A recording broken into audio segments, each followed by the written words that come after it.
3 ਸਾਲ ਇਮੀਗ੍ਰੇਸ਼ਨ ਅਗਰ ਅਪਲਾਈ ਨਹੀਂ ਉਹ ਕਰ ਸਕੇ ਤੇ ਉਹਨਾਂ ਕੋਲ ਹੁਣ 5 ਸਾਲ ਦੇ ਸਬੂਤ ਨੇ ਜਾਂ 6 ਸਾਲ ਦੇ ਸਬੂਤ ਨੇ ਕਿ ਇਸ ਤਰ੍ਹਾਂ ਦਾ ਕੋਈ ਕਾਨੂੰਨ ਆਉਣ ਦੇ ਚਾਂਸਸ ਹੈ ਨੇ ਕਿ 5 ਸਾਲ ਇਮੀਗ੍ਰੇਸ਼ਨ ਲਾ ਲਓ ਜਾਂ 7 ਸਾਲ ਆ ਰੀਓਪਨ ਹੋਈ ਜਾਂ 3 ਸਾਲ ਦਾ ਕਾਨੂੰਨ ਓਪਨ ਕਰ ਦੇ।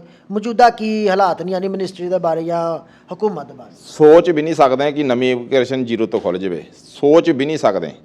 ਕਹਿਣ ਦਾ ਆਉਣਾ ਨਹੀਂ ਆਉਣਾ, ਜਿੰਨਾ ਚਿਰ ਇਹ ਸਰਕਾਰ ਆ ਤੁਸੀਂ ਸੋਚ ਵੀ ਨਹੀਂ ਸਕਦੇ ਕਿ ਕੋਈ ਨਵਾਂ ਕਾਨੂੰਨ ਆ ਜਾਊਗਾ ਬਾਹਰਲੇ ਬੰਦਿਆਂ ਲਈ, ਚਾਹੇ ਉਹਨਾਂ ਕੋਲ ਅੱਜ 7 ਸਾਲ ਦੇ ਪ੍ਰੂਫ ਵੀ ਆ।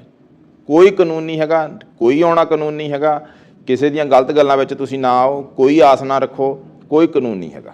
ਯਾਨੀ ਯੂਨਾਨ ਦੇ ਅੰਦਰ ਹੁਣ ਕੋਈ ਐਸਾ ਕਾਨੂੰਨ ਹੈ ਜਿਹਦੇ ਨਾਲ ਬੰਦੇ ਨਾਲ ਲੀਗਲ ਹੋ ਸਕੇ, ਜਿਸ ਤਰ੍ਹਾਂ ਕਿ ਤੁਸੀਂ ਜਾਣਦੇ ਹੋ ਕਿ ਅਸਾਈਲਮ ਤੋਂ ਹਟ ਕੇ ਯਾਨੀ ਕੋਈ ਹੈ ਕਿ ਜਿਹਦੇ ਨਾਲ ਬੰਦਾ ਲੀਗਲ ਪੇਪਰ ਲੈ? ਕੋਈ ਕਾਨੂੰਨ ਨਹੀਂ ਸਾਡੇ ਕੋਲ, ਕੋਈ ਵੀ ਕਾਨੂੰਨ ਨਹੀਂ ਹੈਗਾ ਜਿਹੜਾ ਅਨਲੀਗਲ ਬੰਦਾ ਹੀ ਲੀਗਲ ਕਰ ਦਈਏ। ਯਾਨੀ ਹੁਣ ਜਿੰਨੇ ਵੀ ਗੈਰ ਕਾਨੂੰਨੀ ਤਰੀਕੇ ਨਾਲ ਆ ਰਹੇ ਨੇ ਜਾਂ ਜਿਨ੍ਹਾਂ ਕੋਲ ਕਿਸੇ ਕਿਸਮ ਦੇ ਪੇਪਰ ਯੂਨਾਨ ਨਹੀਂ ਹੈ ਯਾਨੀ ਲੀਗਲ ਸਟੇਟਸ ਨਹੀਂ ਹੈ, ਉਹਨਾਂ ਦੇ ਚਾਂਸਸ ਹੈ ਨੇ ਹੁਣ ਕਿ ਉਹਨਾਂ ਨੂੰ ਕਿਸੇ ਤਰੀਕੇ ਨਾਲ ਪੇਪਰ ਮਿਲ ਸਕਣ? ਕੋਈ ਤਰੀਕਾ ਨਹੀਂ। ਜਿਹੜਾ ਬੰਦਾ ਅਨਲੀਗਲ ਆਉਂਦਾ ਉਹ ਅਨਲੀਗਲ ਹੀ ਇੱਥੇ ਆ, ਉਹਨੂੰ ਸਜ਼ਾ 2 ਸਾਲ ਤੋਂ ਲੈ ਕੇ 5 ਸਾਲ ਤੱਕ ਸਜ਼ਾ ਆ।